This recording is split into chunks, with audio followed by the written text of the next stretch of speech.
30 के बाद जैसे हार्मोनल चेंजेस आते हैं बॉडी में, करेक्ट, तो वो भी इफेक्ट करते हैं बॉडी को बहुत ज्यादा। हाँ, तो जैसे प्राइमरी मसल लॉस था, जैसे बॉडी डीजनरेटिव, स्पेसिफिकली लेडीज के केस में तो बहुत ही चेंजेस होते हैं। Correct correct. तो जैसे हमने प्राइमरी चीज बात की थी मसल लॉस की, कि बॉडी डीजनरेटिव मोड पे जाती है, तो मसल लॉस के साथ साथ वो हॉर्मोन्स का भी डीजनरेटिव मोड स्टार्ट हो जाता है, कि हॉर्मोन्स फ्लक्चुएट होने लगते हैं।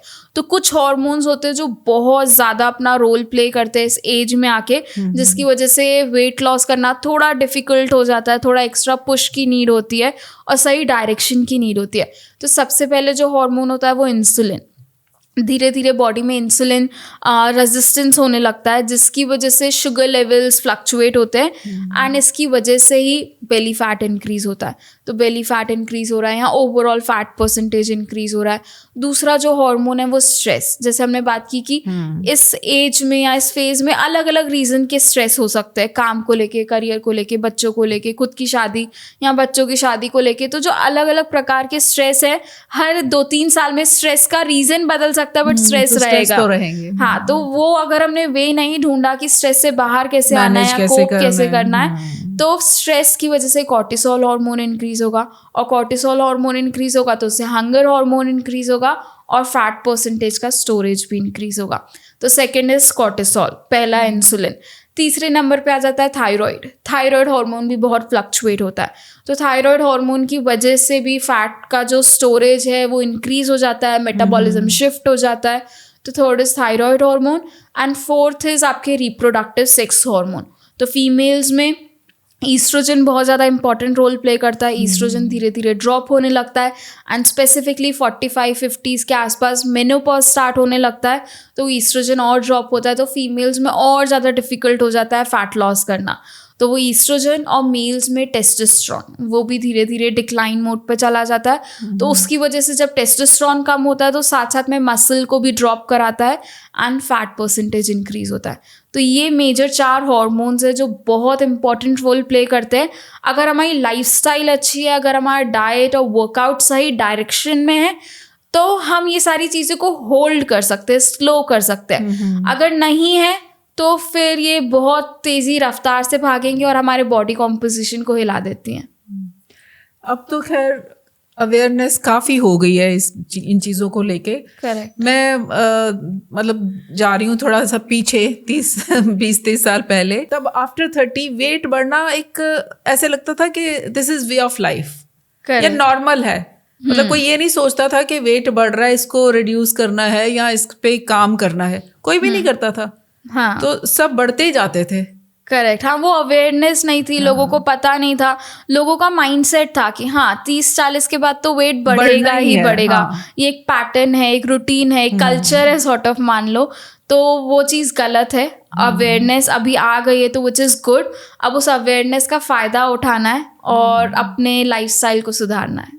और मोरोवर डाइटिशियंस ने तो और भी काम आसान कर दिया है। करेक्ट। क्योंकि हम लोग अंदाजे लगाते रहते हैं, चलो एक दाल कटोरी खा ली, प्रोटीन चला गया। करेक्ट। 3 मील्स में खानी है नहीं खानी, पूरे दिन में एक दाल खा के भी हम कहते थे प्रोटीन तो ले लिया। हाँ। और फिर कुछ बातें भी सुनी होती थी कि इससे ज़्यादा, इस एज के बाद ज़्यादा प्रोटीन नहीं लेनी, वो इफेक्ट करेगी जॉइंट्स को। मैंने देखा है कि प्रोटीन तो हमारी पूरी होती नहीं है।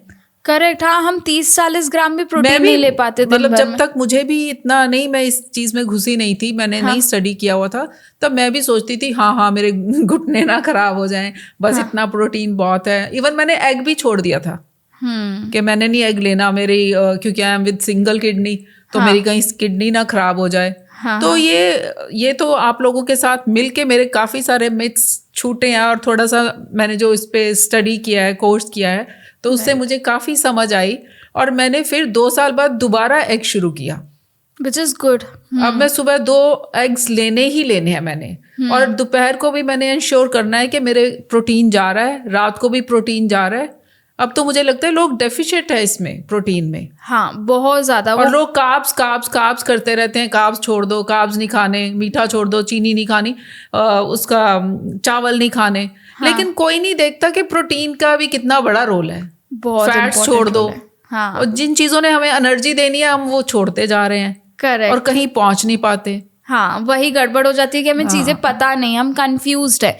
बहुत बार ऐसा होता है कि हमारे पास क्लाइंट्स आते हैं और वो बोलते हैं कि हम तो पहले बहुत कम खा रहे थे आपकी डाइट से, तो हम बकायदा प्रॉपर खा रहे हैं फिर भी वेट लॉस हो रहा है, क्योंकि वो कम खा रहे थे, उन्होंने हर एक चीज़ हटा दी थी और फिर उस चीज़ से वो खुश भी नहीं थे क्योंकि वो सस्टेनेबल नहीं था, भूख भी लग रही थी, अलग स्ट्रेस था। सा लगता है ना, ये नहीं खाना वो नहीं खाना, लेकिन आजकल तो डाइट में इतना कुछ मिल रहा है, इतना कुछ आप दे देते हो, प्रोटीन इतनी अच्छे से दे देते हो कि भूख भी नहीं लगती। हाँ, और बैलेंस सेटिस्फेक्शन रहती है कि हाँ, नहीं तो होता है कार्ब्स खा रहे हो, प्रोटीन जा नहीं रहा और बार बार भूख लग रही है, फिर जो सामने आता थोड़ा बहुत हम वो उसे साइलेंट कैलोरीज जो हम लेते रहते हैं, निकलते पड़ते ये उठा लो वो खाया तो इतना ही है, यही लगता है खाया तो एक चलो ज्यादा नहीं खाते, एक आधा चम्मच ले लेते हैं, वो एक चम्मच करते पूरे दिन में कितना कुछ चला जाता है। करेक्ट, वो सबसे बुरी आदत होती है, पता है कि हम सोचते 2 बादाम ही तो खा ली चलते फिरते, 1 बिस्किट ही तो खा लिया, तो उससे क्या होता है ना कि वो बॉडी में बार बार शुगर रश होता है, हम कुछ भी खा रहे हैं,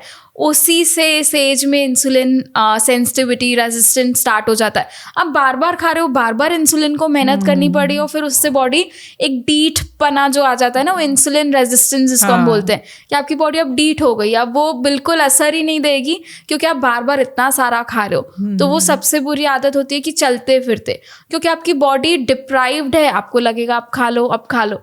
अब हम जब अपने क्लाइंट्स को एक प्रॉपर डाइट प्लान देते हैं ना, वो बोलते हैं हम तो हैरान है कि 1 रोटी खाने से भी हम इतना फुल कैसे फील कर रहे हैं और बीच में मंच नहीं कर रहे हैं, क्योंकि वो प्रॉपर फाइबर भी है, हेल्दी फैट्स भी है, प्रोटीन भी है, तो फिर उनको सिर्फ 100 ग्राम भी चावल दो ना, दे आर हैप्पी। पहले तो हमें पता भी नहीं पड़ता था 500 ग्राम चावल कब खा लिए। नहीं, अब तो वेट रिड्यूस करना मुझे लगता है बिल्कुल भी मुश्किल नहीं है। रादर जब आप उस जर्नी में जाते हो ना, तो इतनी समझ आ जाती है, इतना आपको लगता है कि हम क्या कर रहे थे, करेक्ट, कितनी गलतियां हम कर रहे थे।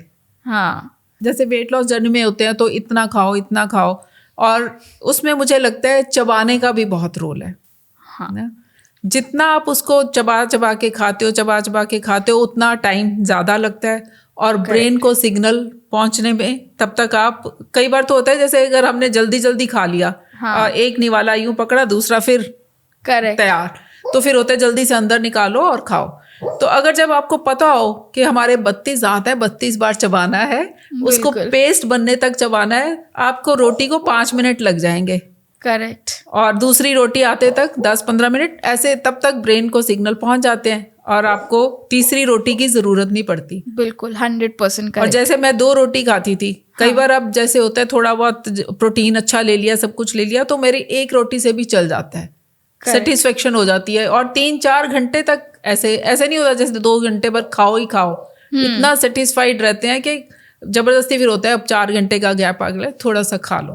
करेक्ट, हाँ, क्योंकि वो एक मील बैलेंस्ड हो गई और हमने स्लो ईटिंग रखी, सही सीक्वेंस में खाया, तो सारी चीज़ें हेल्प करती हैं। नहीं तो ओवर ईट होता ही होता है, जल्दी खाओगे तब तक ब्रेन तक सिग्नल जाते नहीं है, इंसान खाता जाता है, जब तक पूरा पेट भर जाता है ना, अब तो बस और जगह नहीं है। जब हम कहते हैं ना बस अब और जगह नहीं है, अब छोड़ दो। करेक्ट, हाँ, तो गलती तो वहीं पे ही हो रही है हमारी कि हम इतना ओवर ईट कर रहे हैं, बिल्कुल भी स्पेस नहीं छोड़ रहे चलने फिरने की, पानी पीने की, सांस लेने की, एकदम अब बस अपने आप को स्टफ करके बैठे ये कि जब तक खाना हजम ना हो जाए, तो बस वो चीज़ें नहीं करनी है। और फिर स्टफ करके बैठ जाना, हाँ, उसके आगे का रोल आप बताओ।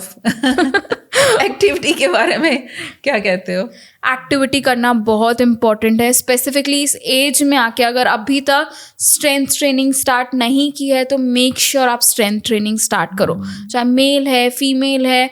अगर कुछ इशू भी है, कोई इंजरी भी है, तो अपने ट्रेनर से, फिजियोथेरेपिस्ट से कंसल्ट करके लाइट वेट ही स्टार्ट करें, 2 kg 3 kg से ही स्टार्ट करें, बट स्ट्रेंथ ट्रेनिंग स्टार्ट जरूर करें। ये लोग सुन रहे हैं, सभी बता भी रहे हैं कि स्ट्रेंथ ट्रेनिंग करनी चाहिए आफ्टर 30। करेक्ट। तो स्ट्रेंथ ट्रेनिंग से क्या होता है, बॉडी में क्या चेंजेस आते हैं, क्यों करनी चाहिए? क्योंकि जब हम स्ट्रेंथ ट्रेनिंग करते हैं ना, वो एक टाइप की रेजिस्टेंस ट्रेनिंग है, उससे हमारे मसल्स एक्टिवेट होते हैं। मसल्स जब एक्टिवेट होंगे, फिर उसके बाद हम एक करेक्ट डाइट लेंगे, करेक्ट रिकवरी लेंगे, तो हमारा मसल फॉर्मेशन स्टार्ट होगा। तो जो हमारा मसल डिक्लाइन मोड पे था, वो स्ट्रेंथ ट्रेनिंग से वो इंक्लाइन मोड पे चला जाएगा, धीरे धीरे मसल मास इंक्रीज होगा। तो अब जो सब चीज़ डिक्लाइन मोड पे थी कि मसल कम, मेटाबॉलिज्म कम, वेट गेन हो रहा था, अब यहाँ पे मसल ज़्यादा, मेटाबॉलिज्म ज़्यादा और वेट लॉस होने लगेगा। तो इसलिए स्ट्रेंथ ट्रेनिंग बहुत ज़्यादा जो हमारी यहाँ पे स्किन लटकती है, हाँ, तो स्ट्रेंथ ट्रेनिंग से वो क्या धीरे धीरे कवर होने लगेगी, वो टोनिंग आने लगेगी। मसल जब स्ट्रांग होंगे तो वो आपके पूरे बॉडी कंपोजिशन को एक सपोर्ट देते हैं, और जब वो सपोर्ट देते हैं तो धीरे धीरे वो स्ट्रेंथ आएगी। लूज स्किन थी तो वो धीरे धीरे टाइट होने लगेगी, टोनिंग आने लगेगी। और जब हम डाइट भी लेंगे सही तरीके से, अगर किसी को लगता है कि उसकी स्किन बहुत लूज है या एक पर्टिकुलर एज के बाद झुर्रियाँ दिख रही हैं, बहुत लटकी हुई स्किन है, चाहे वो आर्म्स की हो, फीमेल्स में स्पेसिफिकली थाइज, आर्म्स बहुत कंसर्निंग एरिया हो जाता है, तो ये सारी चीज़ों के लिए हम करेक्ट प्रोटीन और कोलाजन के जब सोर्सेज लेते हैं ना, तो ये वाली प्रॉब्लम भी रिजॉल्व हो जाती है। तो ऐसे कौन से टिप्स एंड ट्रिक्स आप बताना चाहोगे हमारे व्यूअर्स को कि जो कुछ ना करने से कुछ करें और उनका थोड़ा सा वेट रिडक्शन भी हो? करेक्ट। तो पहला स्टेप जो वो ले सकते हैं वो घर पे ही ले सकते हैं, उसके लिए कोई स्पेसिफिक तैयारी नहीं करनी कि वर्कआउट अटायर पहनना है या शूज़ पहनने या बाहर जाना है। बेसिक सिंपल स्टेप जो हो सकता है कि खाने के 10 मिनट बाद 10 मिनट की वॉक। खाना खाने के बाद तुरंत वॉक भी नहीं करनी है, 10-15 मिनट आप बैठो, अपना जो भी किचन का या रेगुलर काम है आप अपना वो काम कंप्लीट करो।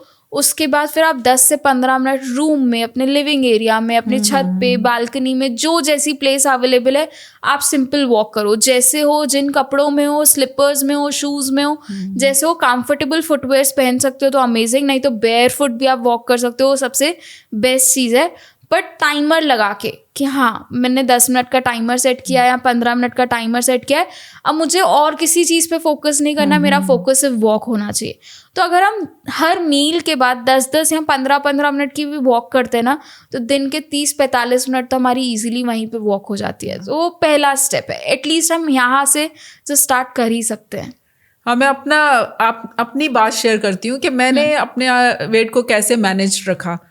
तो कई बार क्या होता था, जैसे स्पेशली कोविड के टाइम पे नीचे वॉक पे नहीं जाना, निकलना ही नहीं है बाहर, तो फिर मैंने अपने बेडरूम से लेके बाहर एंट्रेंस ड्राइंग रूम के बाद तक मैंने सारे स्टेप्स काउंट किए हुए थे कि यहाँ पर पहुंचती हूँ तो मेरे 30 स्टेप्स हो जाते हैं और मैंने 10 राउंड्स लेने ही लेने हैं। फिर मैंने अपने बेडरूम के बेड के आसपास मेरे कितने स्टेप्स हैं, 20 स्टेप्स यहाँ पे भी हो जाते हैं।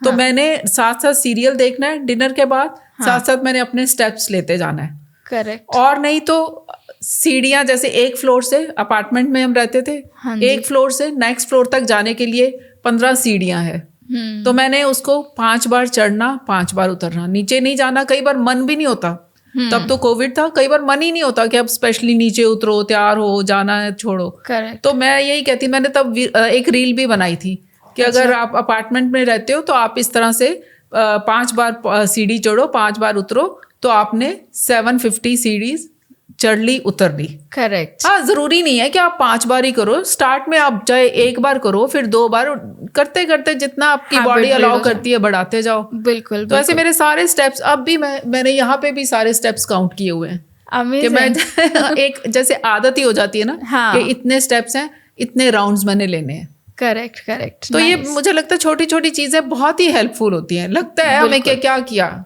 कोई पसीना तो बहाया नहीं, बट वो मोबिलिटी, वो मूवमेंट बहुत हेल्प करती है। मुझे लगता है पसीना बहाना इतना जरूरी नहीं है, रूटीन फॉलो करना ज्यादा जरूरी है। करेक्ट। वो एक डिसिप्लिन होना ज्यादा जरूरी है। राइट। क्या अगर हम सिर्फ वॉक ही करते हैं, एक्सरसाइज नहीं कर पाते, तो भी वेट रिड्यूस हो जाता है? पहला स्टेप वॉक बेस्ट, कि हमने कुछ तो शुरुआत की, तो इनिशियल डेज पे हाँ वो आपको फैट लॉस में, वेट लॉस में हेल्प करेगा, क्योंकि आप कुछ नहीं कर रहे थे। अब आपके एक रूटीन में एक बदलाव आया, आपने कोई मूवमेंट, मोबिलिटी स्टार्ट की है, उससे कुछ कैलोरीज बर्न हो रही है, तो यस कुछ दिनों, कुछ हफ्तों, कुछ महीनों तक भी हेल्प करेगा। बट जब बॉडी उससे यूज्ड टू हो जाएगी ना, अब उससे बॉडी को कुछ नया नहीं लगेगा, वो आपकी एक रूटीन में आ गया, वो एक आपकी आदत है, आप नहीं करोगे तो आपको अच्छा नहीं लगेगा। तो जब वो एक रूटीन आदत बन जाए, बॉडी उससे यूज्ड टू हो जाए, फिर हमें एक अगला कदम उठाना है। फिर हमें कोई ना कोई दूसरी टाइप की एक्टिविटी करनी है, फिर चाहे वो योगा हो, रनिंग हो, स्ट्रेंथ ट्रेनिंग, तो इम्पॉर्टेंट है। अगर हम उसी को स्टार्ट कर सकते तो बेस्ट, या हम कॉम्बिनेशन कर सकते हैं, हफ्ते में 2 बार स्ट्रेंथ, 2 बार योगा, 2 बार रनिंग, या कभी स्विमिंग, साइकिलिंग, जो भी टाइप की एक्टिविटी पसंद है, डांस पसंद है, जुम्बा, भांगड़ा, ताकि बॉडी को एक चेंज मिलता है। हाँ, सेम चीज ना करते जाएं, चेंज कर करके करते रहें। करेक्ट। तो इनिशियल स्टेप के लिए सिर्फ वॉक इज गुड, बट बाद में हमें उसमें वेरिएशंस लेके आने हैं, और उन वेरिएशंस में अगर हम स्ट्रेंथ ट्रेनिंग को कंपलसरी रखें तो बेस्ट है। गुड।